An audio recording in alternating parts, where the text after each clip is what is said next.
मेरे प्यारे देशवासियों, नमस्कार। इस बार जब मैं मन की बात के लिए जो भी चिट्ठियां आती हैं, कमेंट्स आते हैं, भांति-भांति के इनपुट मिलते हैं, जब उनकी तरफ नजर दौड़ा रहा था, तो कई लोगों ने एक बड़ी महत्वपूर्ण बात याद की। माय गॉव पर आर्यन श्री, बेंगलुरु से अनूप राव, नोएडा से देवेश, ठाणे से सुजीत, इन सभी ने कहा, मोदी जी, इस बार मन की बात का 75वां एपिसोड है। इसके लिए आपको बधाई। मैं आपका बहुत बहुत धन्यवाद करता हूं कि आपने इतनी बारीक नज़र से मन की बात को फॉलो किया है और आप जुड़े रहे हैं। ये मेरे लिए बहुत ही गर्व का विषय है, आनंद का विषय है। मेरी तरफ से भी आपका तो धन्यवाद है ही है। मन की बात के सभी श्रोताओं का आभार व्यक्त करता हूं, क्योंकि आपके साथ के बिना ये सफर संभव ही नहीं था। ऐसा लगता है मानो ये कल की ही बात हो, जब हम सभी ने एक साथ मिलकर ये वैचारिक यात्रा शुरू की थी। तब 3 अक्टूबर 2014 को विजयादशमी का पावन पर्व था और संयोग देखिए कि आज होलिका दहन है। एक दीप से जले दूसरा और राष्ट्र रोशन हो हमारा। इस भावना पर चलते चलते हमने ये रास्ता तय किया है। हम लोगों ने देश के कोने कोने से लोगों से बात की और उनके असाधारण कार्यों के बारे में जाना। आपने भी अनुभव किया होगा, हमारे देश के दूर दराज के कोनों में भी कितनी अभूतपूर्व क्षमता पड़ी हुई है। भारत माँ की गोद में कैसे कैसे रत्न पल रहे हैं। ये अपने आप में भी एक समाज के प्रति देखने का, समाज को जानने का, समाज के सामर्थ्य को पहचानने का मेरे लिए तो एक अद्भुत अनुभव रहा है। इन 75 एपिसोड्स के दौरान कितने कितने विषयों से गुजरना हुआ। कभी नदी की बात, तो कभी हिमालय की चोटियों की बात, तो कभी रेगिस्तान की बात, कभी प्राकृतिक आपदा की बात, तो कभी मानव सेवा की अनगिनत कथाओं की अनुभूति, कभी टेक्नोलॉजी का आविष्कार, तो कभी किसी अनजान कोने में कुछ नया कर दिखाने वाले किसी के अनुभव की कथा। अब आप देखिए, चाहे स्वच्छता की बात हो, चाहे हमारे हेरिटेज को संभालने की चर्चा हो, अरे इतना ही नहीं, खिलौने बनाने की बात हो, क्या कुछ नहीं था। शायद कितने विषयों को हमने स्पर्श किया है, तो वो भी शायद अनगिनत हो जाएंगे। इस दौरान हमने समय समय पर महान विभूतियों को श्रद्धांजलि दी, उनके बारे में जाना, जिन्होंने भारत के निर्माण में अतुलनीय योगदान दिया है। हम लोगों ने कई वैश्विक मुद्दों पर भी बात की, उनसे प्रेरणा लेने की कोशिश की है। कई बातें आपने मुझे बताई, कई आइडियाज दिए। एक प्रकार से इस विचार यात्रा में आप साथ साथ चलते रहे, जुड़ते रहे और कुछ न कुछ नया जोड़ते भी रहे। मैं आज इस 75वें एपिसोड के समय सबसे पहले मन की बात को सफल बनाने के लिए, समृद्ध बनाने के लिए और इससे जुड़े रहने के लिए हर श्रोता का बहुत बहुत आभार व्यक्त करता हूं। मेरे प्यारे देशवासियों, देखिए कितना बड़ा सुखद संयोग है। आज मुझे 75वीं मन की बात करने का अवसर, और यही महीना आजादी के 75 साल के अमृत महोत्सव के आरंभ का महीना। अमृत महोत्सव दांडी यात्रा के दिन से शुरू हुआ था और 15 अगस्त 2023 तक चलेगा। अमृत महोत्सव से जुड़े कार्यक्रम पूरे देश में लगातार हो रहे हैं। अलग अलग जगहों से इन कार्यक्रमों की तस्वीरें, जानकारियां लोग शेयर कर रहे हैं। नमो ऐप पर ऐसी ही कुछ तस्वीरों के साथ साथ झारखंड के नवीन ने मुझे एक संदेश भेजा है। उन्होंने लिखा है कि उन्होंने अमृत महोत्सव के कार्यक्रम देखे और तय किया कि वो भी स्वाधीनता संग्राम से जुड़े कम से कम 10 स्थानों पर जाएंगे। उनकी लिस्ट में पहला नाम भगवान बिरसा मुंडा के जन्म स्थान का है। नवीन ने लिखा है कि झारखंड के आदिवासी स्वतंत्रता सेनानियों की कहानियां वो देश के दूसरे हिस्सों में पहुंचाएंगे। भाई नवीन, आपकी इस सोच के लिए मैं आपको बधाई देता हूं। साथियों, किसी स्वाधीनता सेनानी की संघर्ष गाथा हो, किसी स्थान का इतिहास हो, देश की कोई सांस्कृतिक कहानी हो, अमृत महोत्सव के दौरान आप उसे देश के सामने ला सकते हैं, देशवासियों को उससे जोड़ने का माध्यम बन सकते हैं। आप देखिएगा, देखते ही देखते अमृत महोत्सव ऐसे कितने ही प्रेरणादायी अमृत बिंदुओं से भर जाएगा और फिर ऐसी अमृत धारा बहेगी जो हमें भारत की आजादी के 100 वर्ष तक प्रेरणा देगी, देश को नई ऊंचाई पर ले जाएगी, कुछ न कुछ करने का जज्बा पैदा करेगी। आजादी की लड़ाई में हमारे सेनानियों ने कितने ही कष्ट इसलिए सहे क्योंकि वो देश के लिए त्याग और बलिदान को अपना कर्तव्य समझते थे। उनके त्याग और बलिदान की अमर गाथाएं अब हमें सतत कर्तव्य पथ के लिए प्रेरित करें। और जैसे गीता में भगवान कृष्ण ने कहा है, नियतम कुरु कर्म त्वम कर्म ज्यायो हकर्मणः, उसी भाव के साथ हम सब अपने नियत कर्तव्यों का पूरी निष्ठा से पालन करें। और आजादी का अमृत महोत्सव का मतलब यही है कि हम नए संकल्प करें, उन संकल्पों को सिद्ध करने के लिए जी जान से जुट जाएं। और संकल्प वो हो जो समाज की भलाई के हो, देश की भलाई के हो, भारत के उज्जवल भविष्य के लिए हो। और संकल्प वो हो जिसमें मेरा अपना स्वयं का कुछ न कुछ जिम्मा हो, मेरा अपना कर्तव्य जुड़ा हुआ हो। मुझे विश्वास है गीता को जीने का ये सुवर्ण अवसर हम लोगों के पास है। मेरे प्यारे देशवासियों, पिछले वर्ष ये मार्च का ही महीना था। देश ने पहली बार जनता कर्फ्यू शब्द सुना था। लेकिन इस महान देश की महान प्रजा की महाशक्ति का अनुभव देखिए। जनता कर्फ्यू पूरे विश्व के लिए एक अचरज बन गया था। अनुशासन का ये अभूतपूर्व उदाहरण था। आने वाली पीढ़ियां इस एक बात को लेकर के जरूर गर्व करेगी। उसी प्रकार से हमारे कोरोना वॉरियर्स के प्रति सम्मान, आदर, थाली बजाना, ताली बजाना, दिया जलाना, आपको अंदाज नहीं है कोरोना वॉरियर्स के दिल को कितना छू गया था वो। और वही तो कारण है जो पूरी साल भर वे बिना थके, बिना रुके डटे रहे, देश के एक एक नागरिक की जान बचाने के लिए जी जान से जूझते रहे। पिछले साल इस समय सवाल था कि कोरोना की वैक्सीन कब तक आएगी। साथियों, हम सबके लिए गर्व की बात है कि आज भारत दुनिया का सबसे बड़ा वैक्सीनेशन प्रोग्राम चला रहा है। वैक्सीनेशन प्रोग्राम के तस्वीरों के बारे में मुझे भुवनेश्वर के पुष्पा शुक्ला जी ने लिखा है। उनका कहना है कि घर के बड़े बुजुर्गों में वैक्सीन को लेकर जो उत्साह दिख रहा है, उसकी चर्चा मैं मन की बात में करूं। साथियों, सही भी है। देश के कोने कोने से हम ऐसी खबरें सुन रहे हैं, ऐसी तस्वीरें देख रहे हैं जो हमारे दिल को छू जाती हैं। यूपी के जौनपुर में 109 वर्ष की बुजुर्ग मां राम दुलैया जी ने टीका लगवाया है। ऐसे ही दिल्ली में भी 107 साल के केवल कृष्ण जी ने वैक्सीन की डोज ली है। हैदराबाद में 100 साल के जय चौधरी जी ने वैक्सीन लगवाई। और सभी से अपील भी है कि वैक्सीन जरूर लगवाएं। मैं ट्विटर, फेसबुक पर भी ये देख रहा हूं कि कैसे लोग अपने घर के बुजुर्गों को वैक्सीन लगवाने के बाद उनकी फोटो अपलोड कर रहे हैं। केरल से एक युवा आनंद नायर ने तो इसे एक नया शब्द दिया है, वैक्सीन सेवा।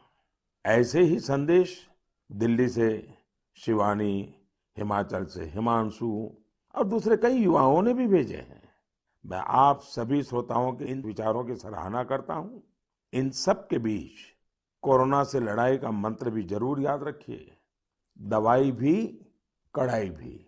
और सिर्फ मुझे बोलना ऐसा नहीं, हमें जीना भी है, बोलना भी है, बताना भी है और लोगों को भी दवाई भी कड़ाई भी इसके लिए प्रतिबद्ध बनाते रहना है। मेरे प्यारे देशवासियों, मुझे आज इंदौर की रहने वाली सौम्या जी का धन्यवाद करना है। उन्होंने एक विषय के बारे में मेरा ध्यान आकर्षित किया है और इसका जिक्र मन की बात में करने के लिए कहा है। ये विषय है भारत की क्रिकेटर मिताली राज जी का नया रिकॉर्ड। मिताली जी हाल ही में अंतर्राष्ट्रीय क्रिकेट में 10,000 रन बनाने वाली पहली भारतीय महिला क्रिकेटर बनी है। उनकी इस उपलब्धि पर बहुत बहुत बधाई। वनडे इंटरनेशनल्स में 7,000 रन बनाने वाली भी वो अकेली अंतर्राष्ट्रीय महिला खिलाड़ी है। महिला क्रिकेट के क्षेत्र में उनका योगदान बहुत शानदार है। 2 दशकों से ज्यादा के कैरियर में मिताली राज जी ने हजारों लाखों को प्रेरित किया है। उनके कठोर परिश्रम और सफलता की कहानी न सिर्फ महिला क्रिकेटरों बल्कि पुरुष क्रिकेटरों के लिए भी एक प्रेरणा है। साथियों, ये दिलचस्प है, इसी मार्च महीने में जब हम महिला दिवस सेलिब्रेट कर रहे थे, तब कई महिला खिलाड़ियों ने मेडल्स और रिकॉर्ड्स अपने नाम किए हैं। दिल्ली में आयोजित शूटिंग में आईएसएसएफ वर्ल्ड कप में भारत शीर्ष स्थान पर रहा। गोल्ड मेडल की संख्या के मामले में भी भारत ने बाजी मारी।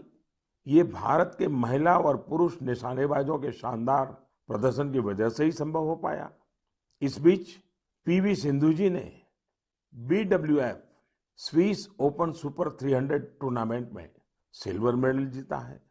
आज एजुकेशन से लेकर एंटरप्रेन्योरशिप तक, आर्म्ड फोर्सेस से लेकर साइंस एंड टेक्नोलॉजी तक, हर जगह देश की बेटियां अपनी अलग पहचान बना रही हैं।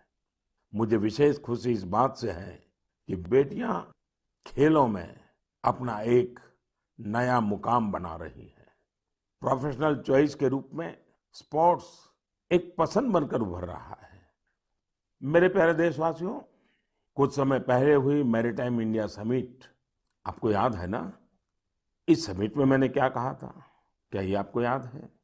स्वाभाविक है, इतने कार्यक्रम होते रहते हैं, इतनी बातें होती रहती हैं, हर बात कहाँ याद रहती है और उतना ध्यान भी कहाँ जाता है।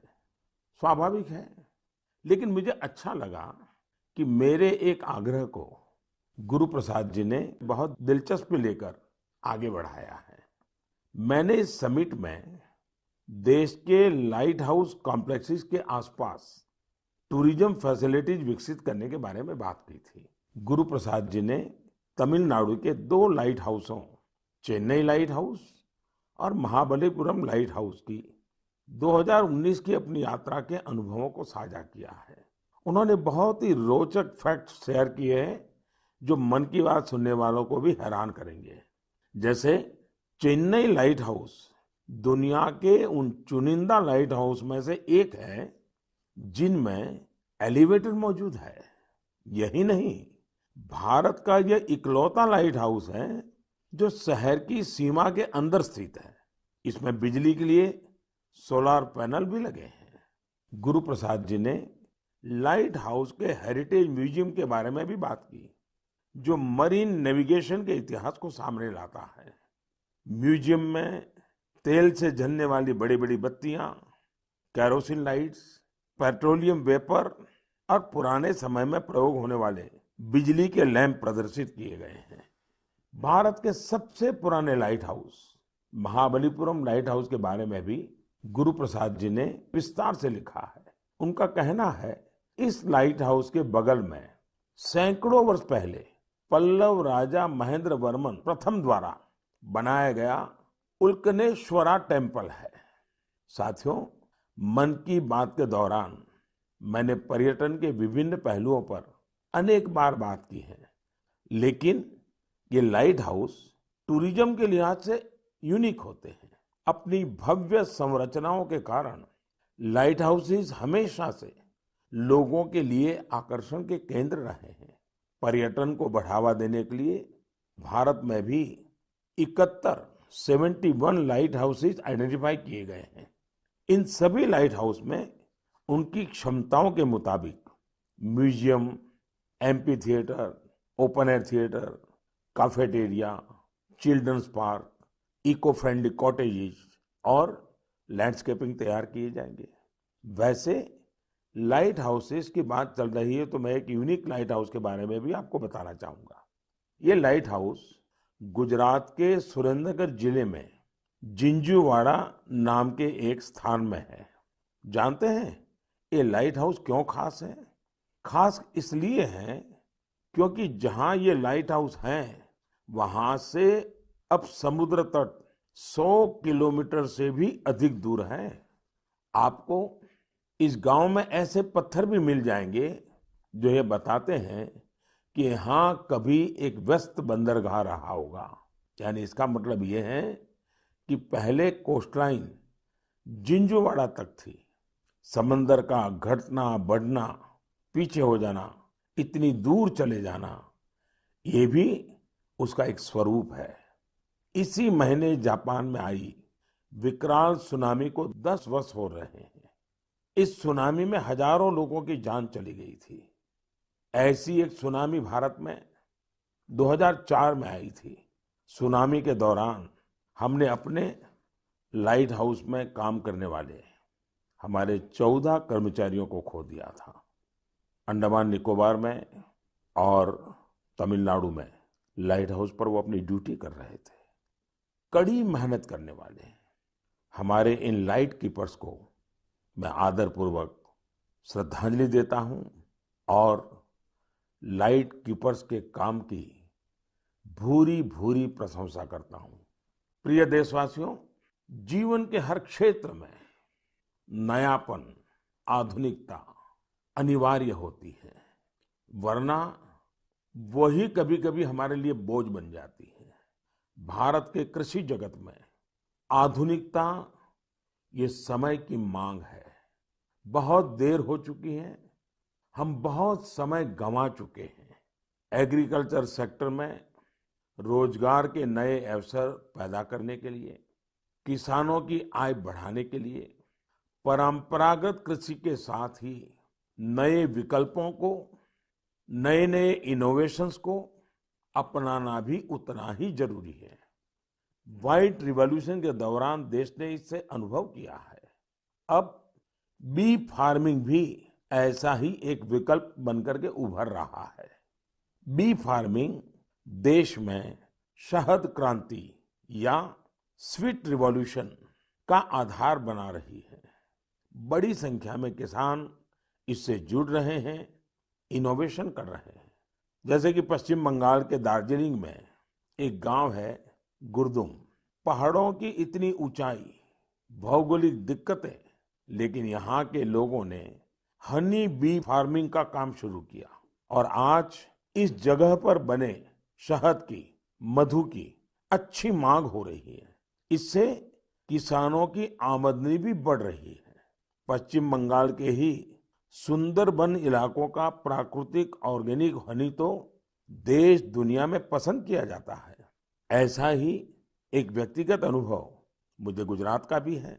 गुजरात के बनासकांठा में बस 2016 में एक आयोजन हुआ था।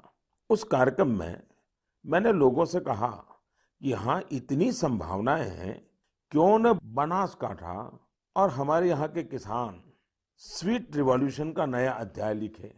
आपको जानकर खुशी होगी, इतने कम समय में बनासकांठा शहद उत्पादन का प्रमुख केंद्र बन गया है। आज बनासकांठा के किसान हनी से लाखों रुपये सालाना कमा रहे हैं। ऐसा ही एक उदाहरण हरियाणा के यमुनानगर का भी है। यमुनानगर में किसान बी फार्मिंग करके सालाना कई 100 टन शहद पैदा कर रहे हैं, अपनी आय बढ़ा रहे हैं। किसानों की इस मेहनत का परिणाम है कि देश में शहद का उत्पादन लगातार बढ़ रहा है और सालाना करीब 1.25 लाख टन पहुंचा है। इसमें से बड़ी मात्रा में शहद विदेशों में निर्यात भी हो रहा है। साथियों, हनी बी फार्मिंग में केवल शहद से ही आय नहीं होती, बल्कि बी वैक्स भी आय का एक बहुत बड़ा माध्यम है। Pharma industry, food industry, textile और कॉस्मेटिक इंडस्ट्री, हर जगह बी वैक्स की डिमांड है। हमारा देश फिलहाल बी वैक्स का आयात करता है, लेकिन हमारे किसान अब ये स्थिति तेजी से बदल रहे हैं। यानी एक तरह से आत्मनिर्भर भारत अभियान में मदद कर रहे हैं। आज तो पूरी दुनिया आयुर्वेद और नेचुरल हेल्थ प्रोडक्ट्स की ओर देख रही है। ऐसे में हनी की मांग और भी तेजी से बढ़ रही है। मैं चाहता हूं देश के ज्यादा से ज्यादा किसान अपनी खेती के साथ साथ बी फार्मिंग से भी जुड़ें। ये किसानों की आय भी बढ़ाएगा और उनके जीवन में मिठास भी घोलेगा। मेरे प्यारे देशवासियों, अभी कुछ दिन पहले वर्ल्ड स्पैरो डे मनाया गया। स्पैरो यानी गोरैया। कहीं इसे चकली बोलते हैं, कहीं चिमनी बोलते हैं, कहीं घौन चिरिका कहा जाता है। पहले हमारे घरों की दीवारों पर, आसपास के पेड़ों पर गोरैया चहकती रहती थी। लेकिन अब लोग गोरैया को ये कहकर याद करते हैं कि पिछली बार बरसों पहले गोरैया देखा था। आज इसे बचाने के लिए हमें प्रयास करने पड़ रहे हैं। मेरे बनारस के एक साथी इंद्रपाल सिंह बत्रा जी ने ऐसा काम किया है जिसे मैं मन की बात के श्रोताओं को जरूर बताना चाहता हूँ। बत्रा जी ने अपने घर को ही गोरैया का आशियाना बना दिया है। इन्होंने अपने घर में लकड़ी के ऐसे घोंसले बनवाए जिनमें गोरैया आसानी से रह सके। आज बनारस के कई घर इस मुहिम से जुड़ रहे हैं। इससे इन घरों में एक अद्भुत प्राकृतिक वातावरण भी बन गया है। मैं चाहूंगा प्रकृति, पर्यावरण, प्राणी, पक्षी जिनके लिए भी बन सके, कम ज्यादा प्रयास हमें भी करने चाहिए। जैसे एक साथी है विजय कुमार काबी जी। विजय जी उड़ीसा के केंद्रपाड़ा के रहने वाले हैं। केंद्रपाड़ा समुद्र के किनारे है, इसलिए इस जिले के कई गांव ऐसे हैं जिन पर समुद्र की ऊंची लहरों और साइक्लोन का खतरा रहता है। इससे कई बार बहुत नुकसान भी होता है। विजय जी ने महसूस किया कि अगर इस प्राकृतिक तबाही को कोई रोक सकता है तो वो प्रकृति ही रोक सकती है। फिर क्या था, विजय जी ने बड़ा कोट गांव से अपना मिशन शुरू किया। उन्होंने 12 साल, साथियों 12 साल मेहनत करके गांव के बाहर समुद्र की तरफ 25 एकड़ का मैंग्रोव जंगल खड़ा कर दिया। आज ये जंगल इस गांव की सुरक्षा कर रहा है। ऐसा ही काम ओडिशा के ही पारादीप जिले में एक इंजीनियर अमरेश सामंती जी ने किया है। अमरेश जी ने छोटे छोटे जंगल लगाए हैं जिनसे आज कई गांवों का बचाव हो रहा है। साथियों, इस तरह के कामों में अगर हम समाज को साथ जोड़ लें तो बड़े परिणाम आते हैं। जैसे तमिलनाडु के कोयम्बटूर में बस कंडक्टर का काम करने वाले मरिमुथु योगनाथन जी हैं। योगनाथन जी अपनी बस के यात्रियों को टिकट देते हैं तो साथ में ही एक पौधा भी मुफ्त देते हैं। इस तरह योगनाथन जी न जाने कितने ही पेड़ लगवा चुके हैं। योगनाथन जी अपने वेतन का काफी हिस्सा इसी काम में खर्च करते आ रहे हैं। अब इसको सुनने के बाद ऐसा कौन नागरिक होगा जो मरिमुथु योगनाथन जी के काम की प्रशंसा न करे। मैं हृदय से उनके इस प्रयासों को बहुत बधाई देता हूं, उनके इस प्रेरक कार्य के लिए। मेरे प्यारे देशवासियों, वेस्ट से वेल्थ यानी कचरे से कंचन बनाने के बारे में हम सब ने देखा भी है, सुना भी है और हम भी औरों को बताते रहते हैं। कुछ उसी प्रकार से वेस्ट को वैल्यू में बदलना का भी काम किया जा रहा है। ऐसा ही एक उदाहरण केरल के कोच्चि के सेंट टेरेसा कॉलेज का है। मुझे याद है कि 2017 में मैं इस कॉलेज के कैंपस में एक बुक रीडिंग पर आधारित कार्यक्रम में शामिल हुआ था। इस कॉलेज के स्टूडेंट्स रीयूजेबल टॉयज बना रहे हैं, वो भी बहुत ही क्रिएटिव तरीके से।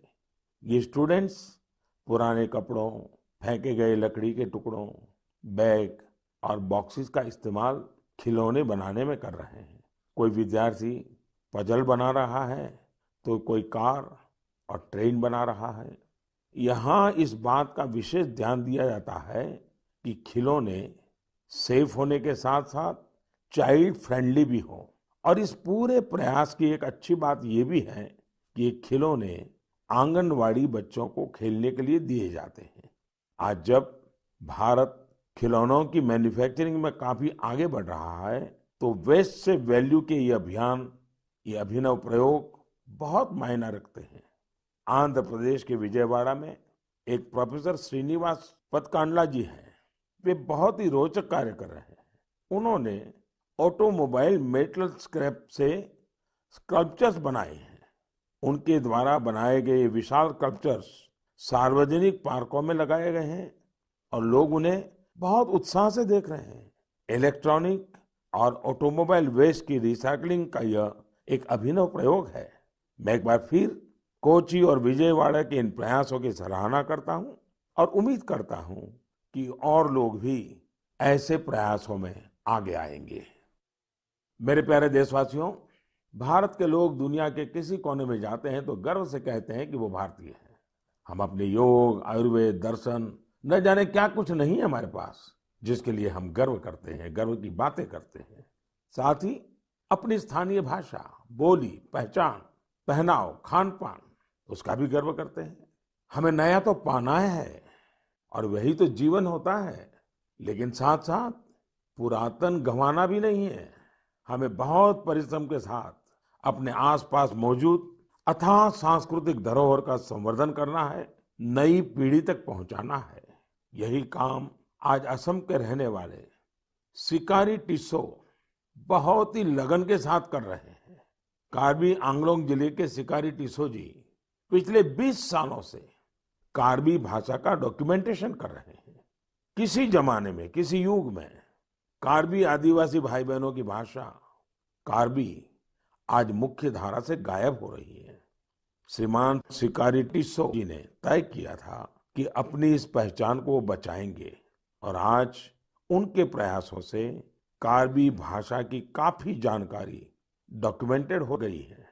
उन्हें अपने इन प्रयासों के लिए कई जगह प्रशंसा भी मिली है और अवार्ड भी मिले हैं। मन की बात के द्वारा श्रीमान सिकारी टिस्सौ जी को मैं तो बधाई देता ही हूँ, लेकिन देश के कई कोने में इस प्रकार से कई साधक होंगे जो एक काम लेकर के खपते रहते होंगे। मैं उन सबको भी बधाई देता हूँ। मेरे प्यारे देशवासियों, कोई भी नई शुरुआत यानी न्यू बिगिनिंग हमेशा बहुत खास होती है। न्यू बिगिनिंग का मतलब होता है न्यू पॉसिबिलिटीज, नए प्रयास, और नए प्रयासों का अर्थ है नई ऊर्जा और नया जोश। यही कारण है कि अलग अलग राज्यों और क्षेत्रों में एवं विविधता से भरी हमारी संस्कृति में किसी भी शुरुआत को उत्सव के तौर पर मनाने की परंपरा ही रही है। और ये समय नई शुरुआत और नए उत्सवों के आगमन का है।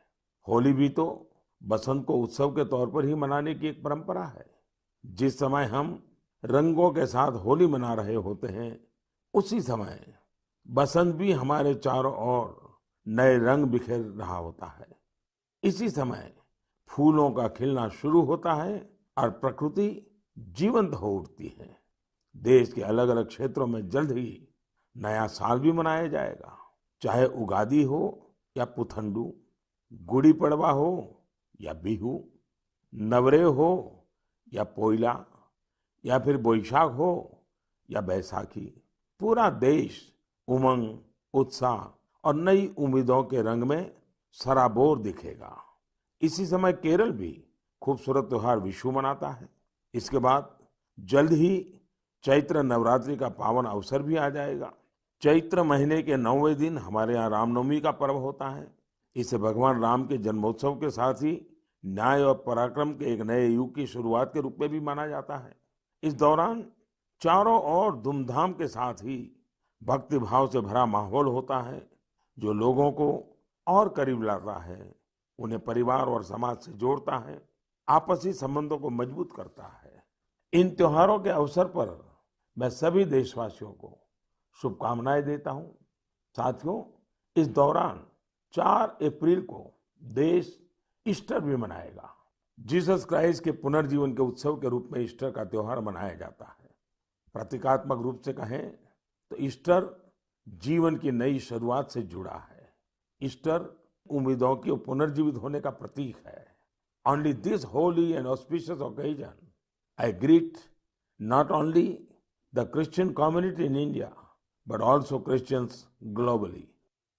मेरे प्यारे देशवासियों, आज मन की बात में हमने अमृत महोत्सव और देश के लिए अपने कर्तव्यों की बात की। हमने अन्य पर्वों और त्योहारों को भी चर्चा की है। इसी बीच एक और पर्व आने वाला है जो हमारे संवैधानिक अधिकारों और कर्तव्यों की याद दिलाता है। वो है 14 अप्रैल डॉक्टर बाबा साहब आम्बेडकर की जन्म जयंती। इस बार अमृत महोत्सव में तो ये अवसर और भी खास बन गया है। मुझे विश्वास है बाबा साहब की इस जन्म जयंती को हम जरूर यादगार बनाएंगे। अपने कर्तव्यों का संकल्प लेकर उन्हें श्रद्धांजलि देंगे। इसी विश्वास के साथ आप सभी को पर्व त्योहारों की एक बार फिर शुभकामनाएं हैं। आप सब खुश रहिए, स्वस्थ रहिए और खूब उल्लास मनाइए। इसी कामना के साथ फिर से याद कराता हूं, दवाई भी कड़ाई भी। बहुत बहुत धन्यवाद।